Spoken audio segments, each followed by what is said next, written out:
that step-in shit, right? So, being that you just brought it up, but you seen it, like I said, you knew the dude that was commenting back and forth with me? I think I knew one of the dudes that was commenting back and forth. You heard? Right. Was it the dude that was talking about step-ins? Because I'm pretty sure he gonna be in on this. He gonna check out. No, I don't know him. I don't know him. But I was trying to get in tune with him. You heard? But he definitely, like, he exposed another thing that I didn't know. Far as that's where they used to like to eat at. You know what I'm saying? Mm-hmm. Like, you remember reading that in the comments? Yeah, I read the whole comment. Yep. Yeah, that's what we, after, I think, where they went to, what kind of event they went to, and then afterwards because he said, yo, it's crazy that you said step-ins, because I think they went to the Apollos, and after the Apollo, they went to step-ins. So here go my introduction to step-ins, right? So the first day I went to go meet Henry with Twan, right? My brother was like, yo, I got to go meet this dude up at step-ins. So me and him, we get in the car, and I used to like to carry them little 357 snub nose back then. So I carried two of those with two speed shooters. That's 24 shots. That's good enough for me.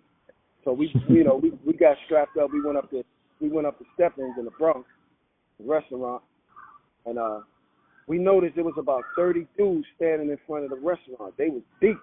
So me and my brother, we just stood off to the side. We just standing there watching. Cause I'm like asking him, I'm like, yo, you sure we supposed to meet him here? He said, so we standing off to the side. We not, cause we ain't really recognize no faces in that crowd. So then Hen Dog come down the street. Now I don't know nothing about him. This is my first time seeing him. He come down the street. I noticed the big Land Cruiser coming down the block with the big tires, the Mickey Thompson tires. Them shits was that Land Cruiser was dope.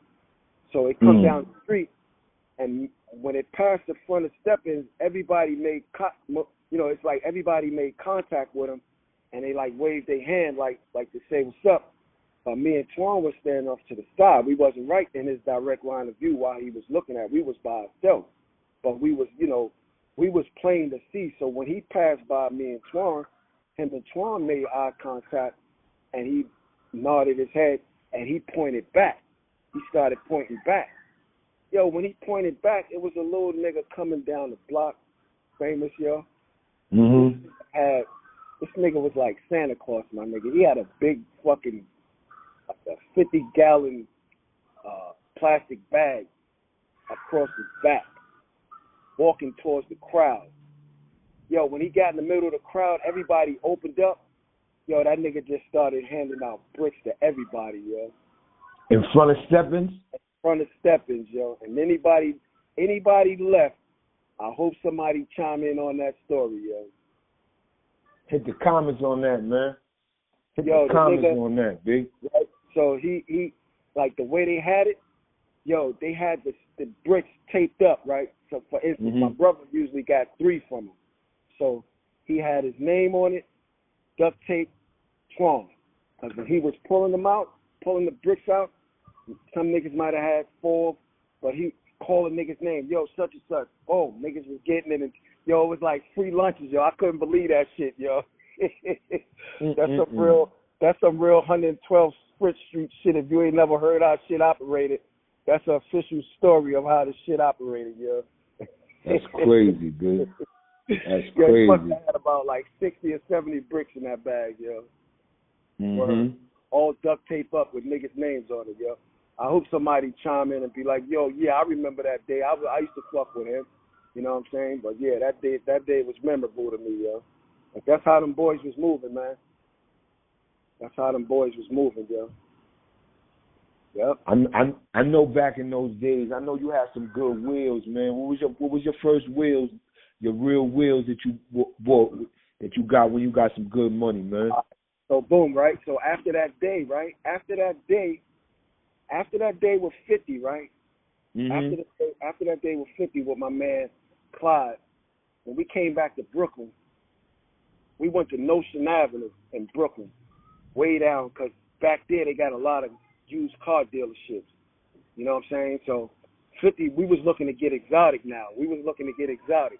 So I never forget, 50 seen a 79 Peugeot, and I seen a '79 Audi 5000, which those cars was in for back then. You know, even though that was like '86. Those cars was in. You know, they was a little older, but you know that niggas was rocking those with the rims, with the system in it, and I think I put down. Cause see, that's when I was also going hand to hand then. You know what I'm saying? I wasn't really, you know, I wasn't buying weight then. So I started out, you know, going hand to hand. So I put about, they wanted $4,000 for the Audi, so I put about $500 down on the Audi. 50 put $500 down on the Peugeot. And those was gonna be our first cars, man. But then, for some reason, we just never went back to the spot. You know what I'm saying? We never went that. Because 50 wound up shooting out of town to D.C., and then one day he just came back with the Jetta, and then it was this car called the Mercor XR4 Ti. It was made by Ford, but Ford had a German division because they was trying to make cars that would compete with Mercedes, the 190E. So they came up with this car called the Mercor XR4 Ti, and I seen that shit in Harlem. I seen a couple of them shits in Harlem. So it was a dealership. In my hood, in between Farragut and Fort Greene, I seen that shit and I said, damn, I'm gonna get that shit. And yeah, that was my first car, the XR4 Ti, the Mercor. That shit was hot too. Yeah, that shit was hot back then. But then and that's when you was really doing hand to hand. And I was doing hand to hand then. You know what I'm saying? I was doing. It's just, you know, it's a dude from Brooklyn, you know, that kind of started me out. He a legendary dude, big money dude. He You know, I don't that's my man. They said he did bad, but I don't give a fuck. My man, so I don't really care. But and the reason why, because you know, he kind of saved my life before, and plus fucking with that dude, you know, back then, like, you know, I think I told you like mostly everybody when you was working for them, if they gave you $100 worth of work, you would give them back $75. So basically, you 5%. But with this dude, he give you $100, you give him back $60. You was getting $40. So off a $1,000 pack, you walking away with $4,000.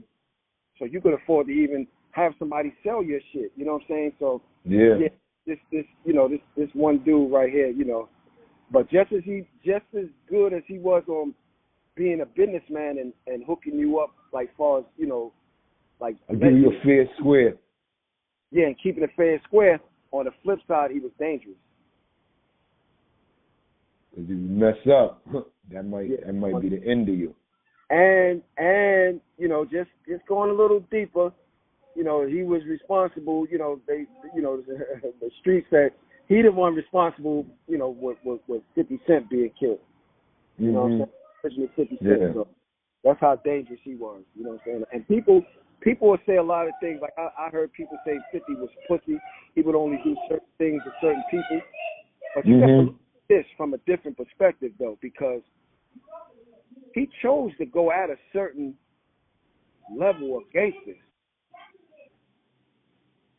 Usually have put fear in people. 50 went at him, even though it didn't work out in his favor. But he still went at him.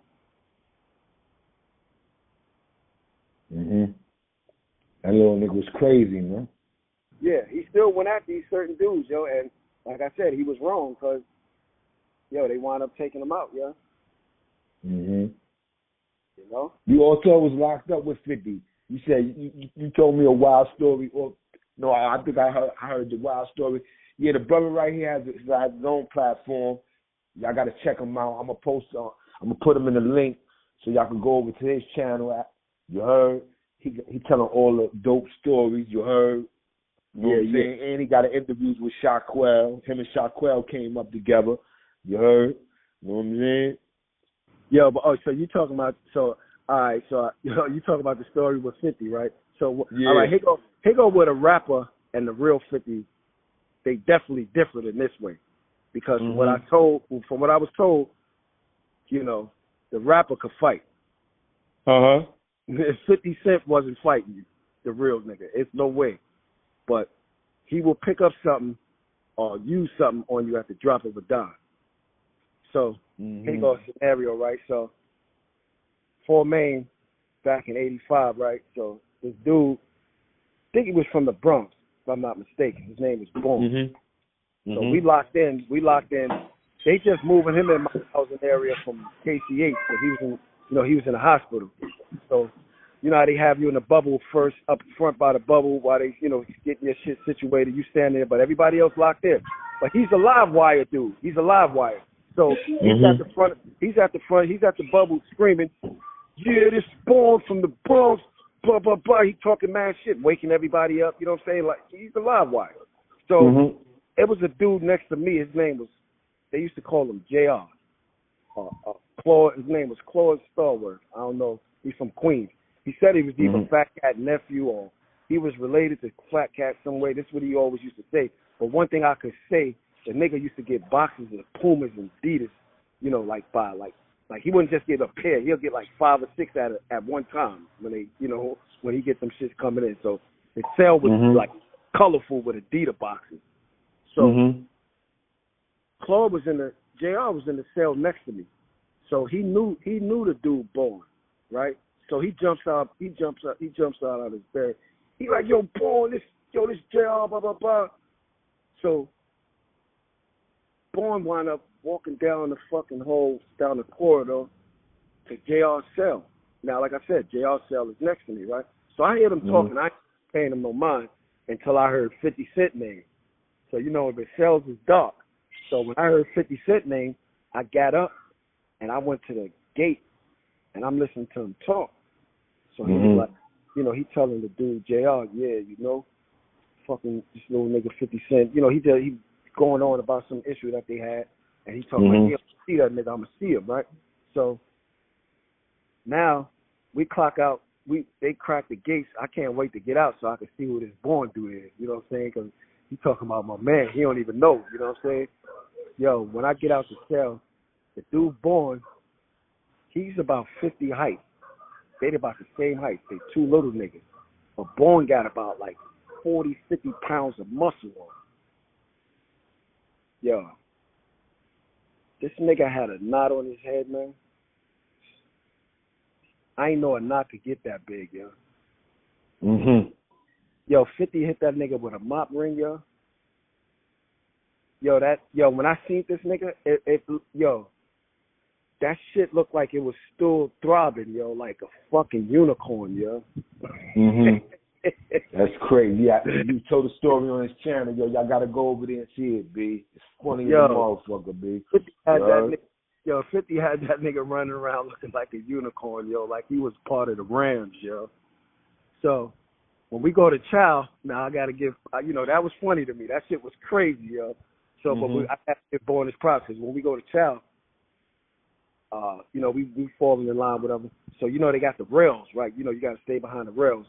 So 50 houses already in the mess hall eating already. So I'm looking at Bourne. Bourne, he jumps over I just see him drop his tray because he spotted 50, and I didn't even know 50 was there already. So he dropped his tray and just jumped over the rails and went at 50.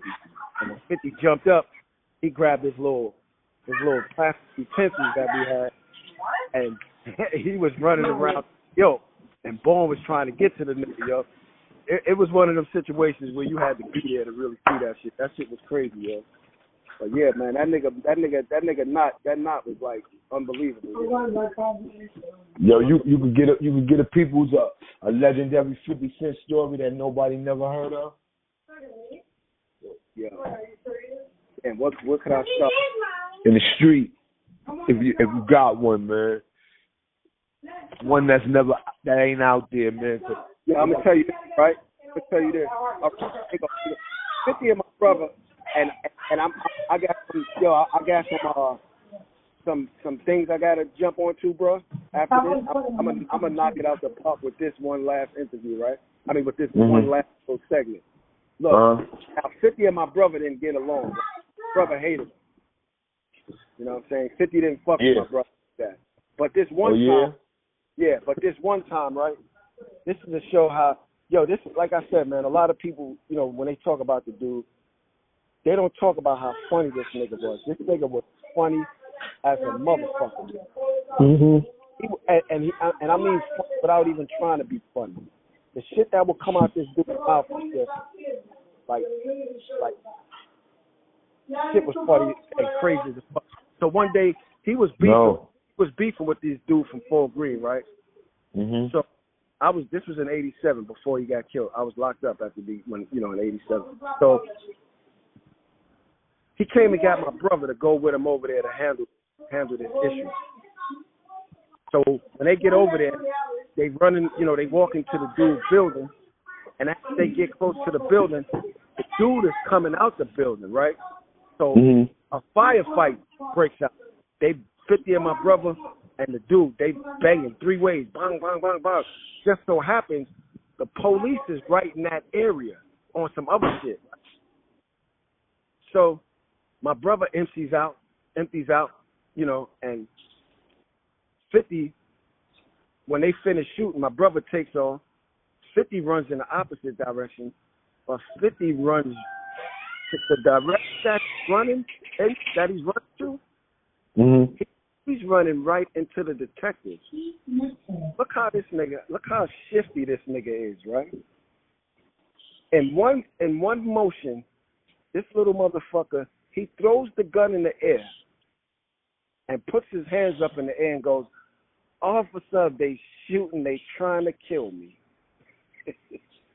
Yo, tells them to get on the ground, like to protect them, and they keep marching forward, yo. They don't even know this was the nigga shooting, because he got a little baby look. Mhm. Like I said, in one motion, the gun comes out his hand, he puts his hands in the air, and he's just like, "Oh my God," he goes into a fucking Academy Award winning act. "Oh my God, officer, they trying to kill me."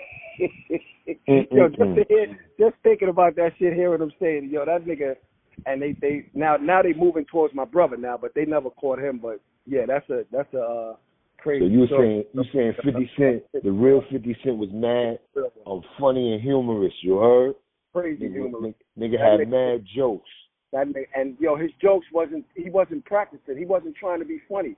But if you knew him like the way I did, I would just listen for the shit, because he could be dissing you, or he could be like, he could be dissing the shit out of you just and be dead ass serious.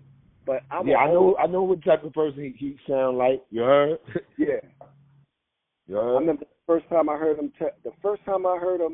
tell a girl, "Bitch," that was like in '84. "Bitch, you young, dumb, and full of cum." That was the first time I heard that shit, come out of his mouth. He told another bitch, "I don't give a fuck what you gonna do.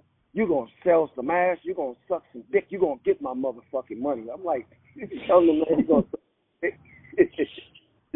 yo, that nigga was crazy with the wordplay, yo. All right, so rest in peace, Irv Gotti, right? Rest in peace, Irv Gotti. So I remember when the rapper, right? This how in tune I am with the rapper. Like, that motherfucker be, reminding me of 50 so much. One time, I think it was on the Funk Master Flex show. They asked him what's his beef with Irv, right? Mm-hmm. Said, the rapper, he said, "I don't know. Irv mad at me because his mom's got a thing for me." That ain't real. I could just imagine them same words. 50 would have said some shit like that, yo. His mom's got a thing for me. I wonder if somebody kept telling 50 the rapper 50 Cent that he reminded him of 50 Cent. That's why he named himself 50 Cent. Yo, but I will say this, yeah, no doubt. But I will say it could have been a gangster dude that knew 50 Cent. Oh yeah, yo, said, "Yo, man, you just like 50 Cent, man. You act like 50 Cent." And next thing you know, he turned himself into 50 Cent. He always acted like him. That definitely makes sense. You know what I'm saying? That definitely makes sense. 50 a cancer. You heard? I'm a cancer. We all funny. You heard? Right. I even got jokes, B. You heard? Yeah. Ain't nothing wrong with having. Gotta laugh. You gotta have a sense of humor nowadays, man. Word. Especially when we happy to come up out of what we came out of, man. It wasn't a guarantee, B. That shit is good for the soul, you know. Mhm. I learned to laugh when I got needles when I was young, because they, I was always told, okay, you can cry, but why don't you just try laughing? Why you always got to associate pain with being in a certain mode? And I learned on it younger, going to get needles, I would just laugh, What's the sense of crying? It's not going to do nothing. Yeah, I never used to cry for needles. I didn't want them shits, but yeah. For some, I used to like them needles sometimes, B. Right. Nigga bugged out, man. It's crazy. Yeah, man. Yeah, bro. This is part one, man. I guess I'm gonna clock back in with you. But yeah, at the end of the day, like I said, man, everything that I just said, man, like I said, I'm not condoning nothing. I'm not telling nobody, to go out there and do, I can't tell no man how to make their money, you know what I'm saying? But at the end of the day, you know what I'm saying, if I could inspire somebody to be like, yo, it's all about change, man. And that's what, most of the time I talk what I talk to let them know, I've been there. I'm not just talking because it's wrong, you know what I'm saying? I'm talking because I'm first-hand experience. The money ain't there, but the memories, ain't no price on it, yo. And get the people your channel so they can go over to your channel after this video, man, and go check out some dope stories, B. Because he got some dope ones on there. I only checked out 3 yesterday. You heard? I'm going to go check out the rest of them today. You heard? Appreciate you. Street Talk with Bar, yo. Street Talk with Bar. And how long you started it? Well, I'm into the dogs, too. So, and shout out to all my DMX type of dudes that was in the street with the dogs. That's me. That's me. You know what I'm saying? Shout out to all the dudes that fuck with the dogs, yo. You fuck with the dogs, those are my. But that was a dog channel first, and I switched it over to just talking, talking a street game like that, Yeah, but you could do it all, man. You could do it all because it's your channel. Yeah, I still got a channel dedicated to the dogs too. Hellcat Dog, man. That's me. All right, Hellcat Dog, man. Yeah, that's me. And I know when I always, I had to learn this YouTube game, right? Because a lot of times I'll see posters on that 80s shit and people be talking and I'll say something and motherfucker be like, cat, and that shit used to get to me in the beginning because it's like, nigga, you don't even know who the fuck you talking to, you know what I'm saying? But that's what prompted me to just go ahead and talk your shit. This way, only the real gonna know, you're gonna have real people that know you that'll vouch for what you talking about. You know what I'm saying? And then you got a lot of channels where dudes is just talking secondhand information, and I'm not knocking them. Yo, do your thing, But if they could be somewhat successful at secondhand information, I'm gonna just shoot my shit and see about firsthand information. Now, don't get me wrong, I might have some stories that might have been told by secondhand people, but if I tell it, it's because the person that you got insight on the story. And not even that. It's more that the person that's telling me this, yo, they official. That's what you're gonna learn in life too. Like, you got your bullshitters, don't take that for granted. You got them bullshitters that be bullshitting, but then look between to find out who keeps it real with you. So if I know a person that keeps it real for me, yo, I've learned. I've been told, believe all what you see and less of what you hear. You know what I'm saying? But there's still a certain select people that when they tell me certain shit, they word is gold to me. It's not a lot. Because most of the time, be bullshitting and be just fabricating shit. That ain't never been my lane. So you only working on your YouTube channel, or you gonna be doing a book in the future or something? Yo, you know what?